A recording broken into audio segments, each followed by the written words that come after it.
Scotland. Its rugged beauty, romantic castles, evocative music, and distinctive cuisine draw thousands of visitors every year. At least that's what the guidebooks say. Well, it certainly is rugged. Its cuisine is also a bit, well, rugged, which is great if you like haggis. I don't. You can keep your tartan and your tooting as far as I'm concerned. I'm here for just one thing, whiskey. A very special single malt Scotch whiskey.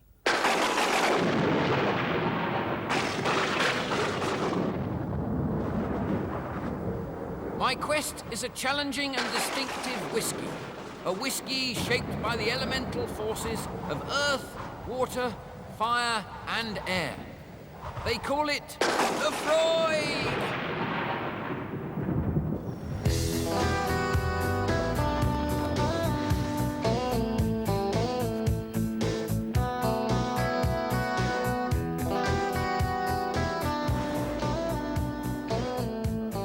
Like most whiskey drinkers, I started with a blend, a mixture of grain spirits and malt whiskies from a lot of different distilleries. Blends are wonderful, as far as they go, but they don't go far enough for me. What I'm after is a single malt whiskey. Single malts are made in small local distilleries, and like chateau bottled wines, each one has its own qualities and virtues. There are almost as many malts in Scotland as there are midges. But they tell me Laphroaig has a particularly distinctive and highly individual flavour. Apparently it's an acquired taste, and acquire it is exactly what I intend to do. My journey of discovery started with a 3-hour drive from Glasgow, along roads where the livestock outnumbered the vehicles 40 to 1. I know, because I counted them. Like many malts, Laphroaig is named after its home, a small village on the Hebridean island of Islay, off the west coast of Scotland. In fact, Islay is so far west that the next stop is Hopedale, Newfoundland. I kept my eyes peeled for Eskimos. The kayak that the distillery sent for me turned out to contain Jack Mackay, a man of considerable understatement. Jack told me these waters are not as cold as they should be. Apparently they're warmed by the Gulf Stream. God, it's freezing. With 3 hours on the open sea ahead of us, I wasn't about to disagree with him.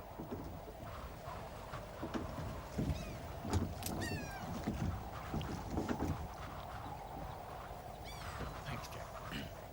Hello there, I'm Ian Henderson, the distillery manager. Tony Hawks, pleased to meet you. Welcome to Laphroaig. Thank you. How was your journey then? Well, it was just a wee bit chilly. After 3 hours in a boat with Jack, I was starting to talk like a local. You'll be wanting something to warm you up then. At last, a chance to taste the stuff. Well, I certainly wouldn't say no. Good, this is Dan. He'll warm you up. Come on.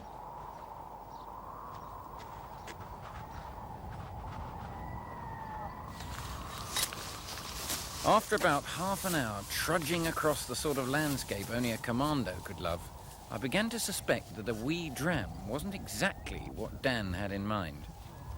I was right.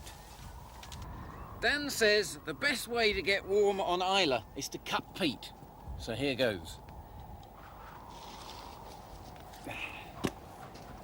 Peat is nothing more than partially decayed moss that's been compressed by the weight of successive years of growth until it's semi-fossilized. Good, aren't they? Or maybe not.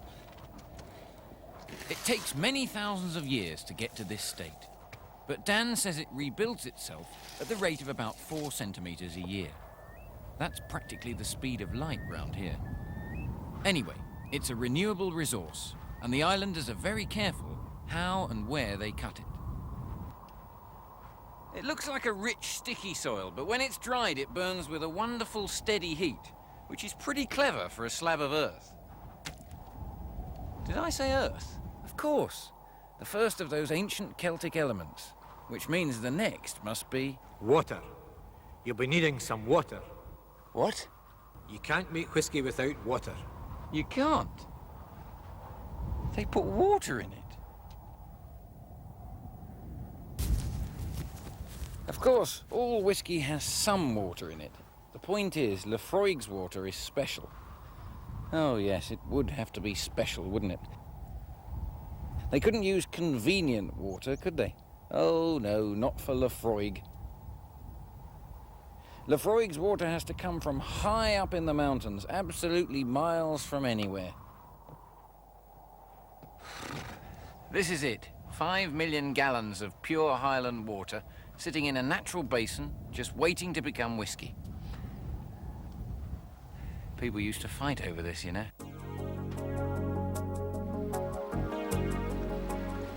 The water here is so soft and naturally pure, so perfect for making whiskey, that Laphroaig's rivals have tried every trick in the book to get their hands on it. One of them even tried to divert the stream that feeds the distillery. Of course, all that was a long time ago. But the water's still as fine as it always was. It runs off the ancient rocks, over the heather and through the moss, filtering slowly through the peat into the springs and burns that have always fed this pool. It's seasoned with minerals and trace elements along the way, so by the time it reaches Laphroaig, it's turned peaty brown. Tastes wonderful. Must make unusual ice cubes.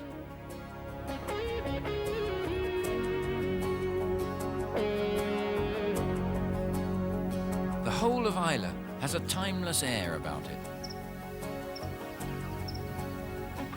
There have been people here since at least 3000 BC.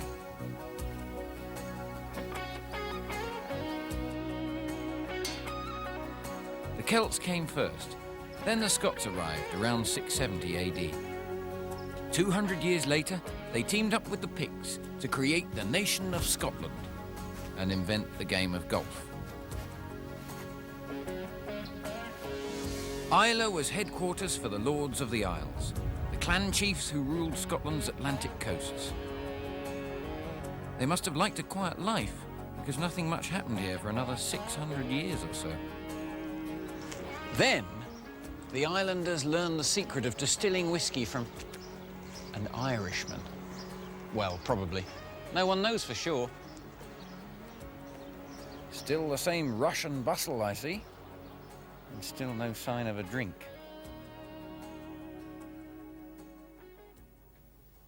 Ah, Tony, you're just in time. I am? Will you try a nose? A nose? Barley is the basic ingredient of all fine Scotch whiskey, so Ian insists on checking every delivery himself.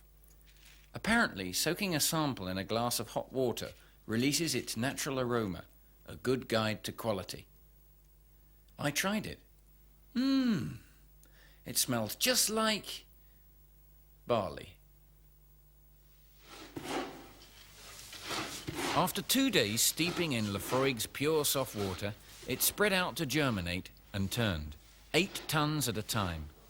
Germination turns the starch in the seeds into sugars, which can be fermented to produce alcohol, so it's a very important process.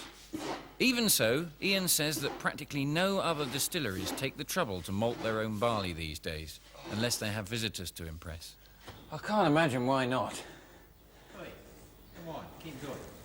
When it's reached precisely the right stage, the germination has to be stopped, and that's where fire comes in.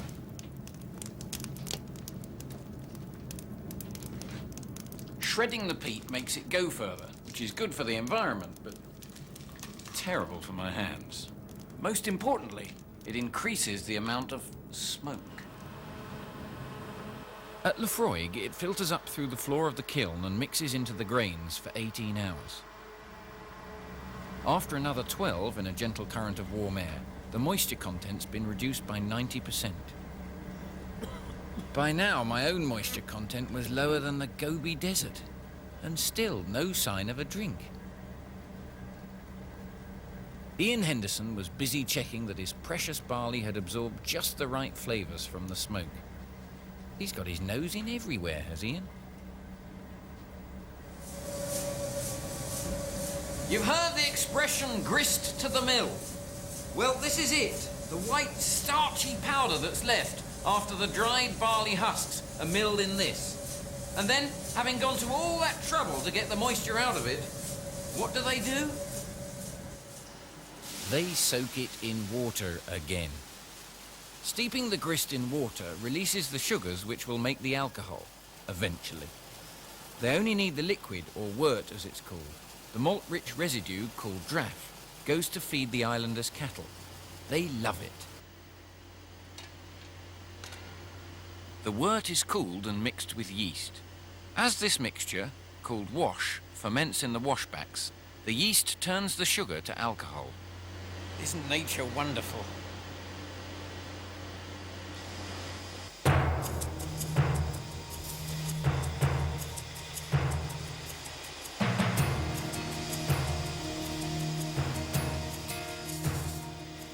In the still room, they practice an ancient alchemy that goes back to Phoenician times. It took generations to discover exactly the right size, shape and location for these copper stills. Even today, nobody's entirely sure why they have to be this way. But if Laphroaig is going to taste like Laphroaig, they just do. They're a superstitious lot in here, and they don't like change. Ian gets very upset if anybody messes with his stills. If they ever have to be repaired, he doesn't sleep for weeks. Laphroaig is distilled twice. The first distillation increases the alcohol content from about 8 to 26%. The second brings it up to around 70%. I expect they call this a still because the whiskey is still not ready for drinking. It won't be ready for at least another 10 years. For all that time, it will sit quietly in the vast stillness of the maturation house, with only the sound of the sea for company. Unlike other whiskies, Laphroaig matures only in old bourbon casks. They soften the edges of the finished malt without losing its abrasive character, and gradually imbue the spirit with a wonderful golden hue. The maturation house is so close to the ocean that the whiskey and the sea are practically kissing cousins, although it can be quite a tempestuous relationship.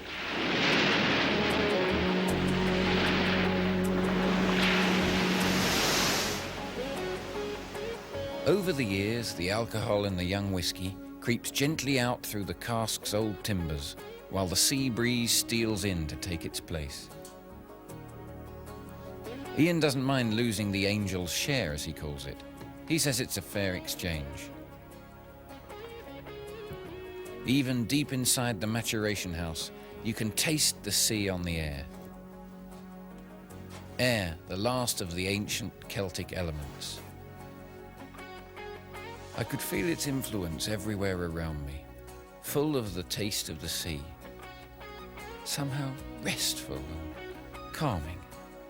Nothing but the sound of the sea. I think I could grow to quite like this place.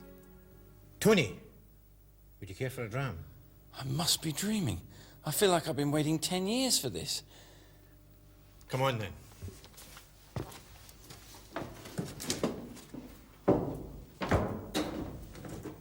At last, the real thing. Ian has invited me to a tasting. At last, I'm going to get a drink. Well, actually, Tony, no, you're not. We're going to do a little nosing, first of all. Right. This is the first one. This is the spirit that you saw coming out of the still. You can see there's absolutely no colour in it. Yeah. And what we do with this, before we put it into the cask, we have to check that it's okay. And what you do is we nose it to show that it's got the typical peaty Laphroaig character that we're looking for. We cut it by adding a little bit of water. And that brings out all. You have a nose of that. Right. Oh, it's still quite strong, though, isn't it? Still hits the old nose quite hard.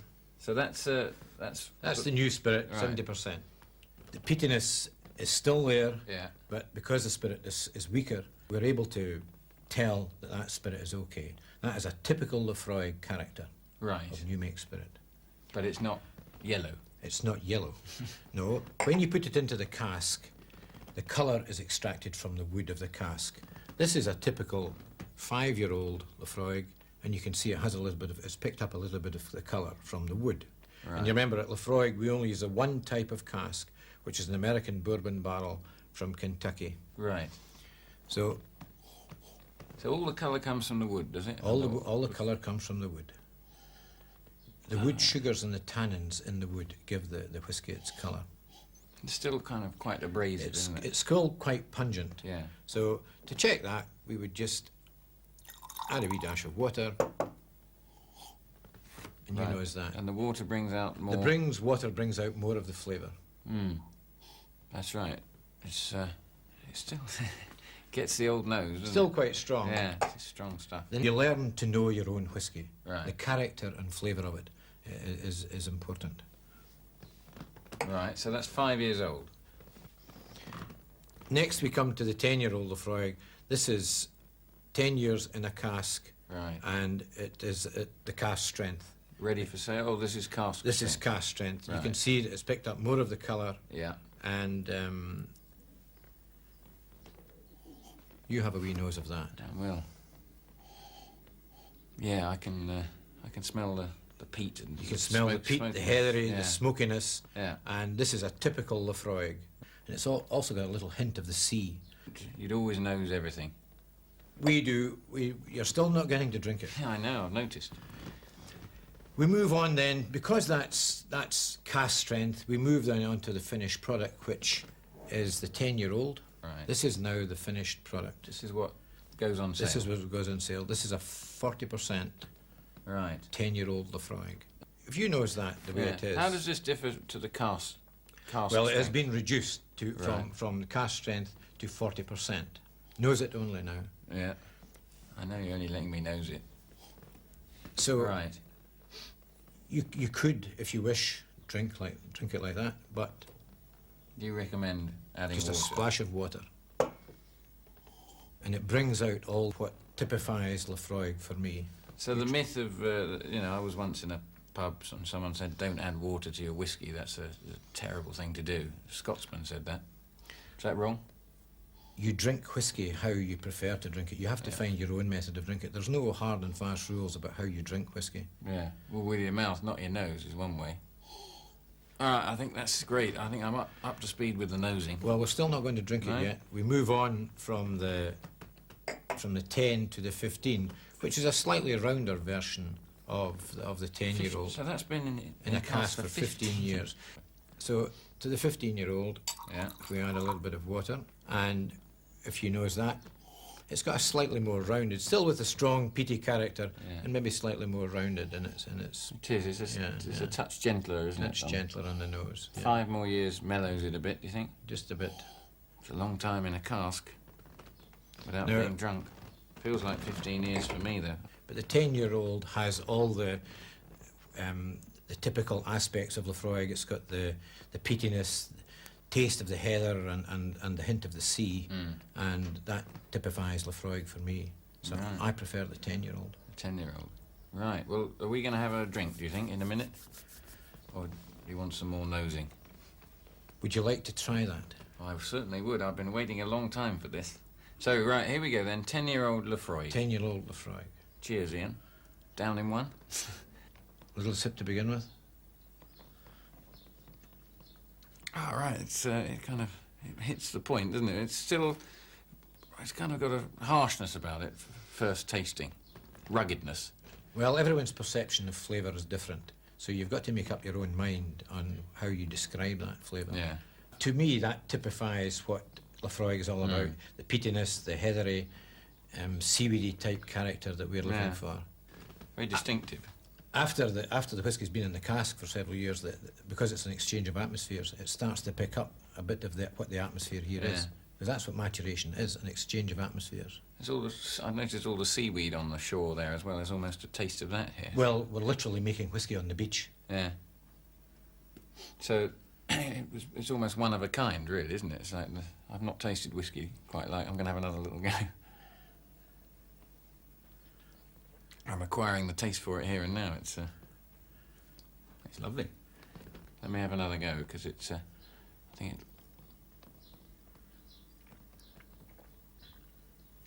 Yeah, I can taste the peatiness and the You smokiness. find it's got a long aftertaste Yeah. as you. Yeah, I'm still as it goes tasting down. it now, which is right. it's yeah, nice. Yeah. Yeah, I'm getting there, I think, with that. It's because it's an acquired taste, but I think I'm acquiring it. One more and I'll have acquired it completely.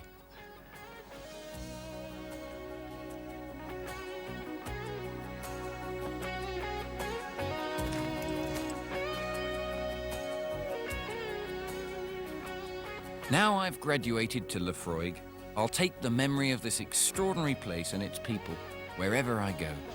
Well, goodbye then, Tony. Goodbye, thanks for everything.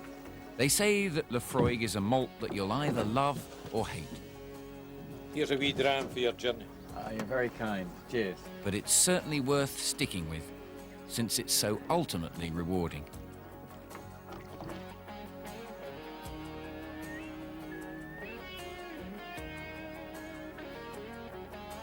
What's this, Jack? Another present? You shouldn't have. A haggis. Thank you, Jack. Laphroaig. It's the most distinctive malt whisky that I've ever tasted. The one that certainly offers no half measures. And I think that says it all.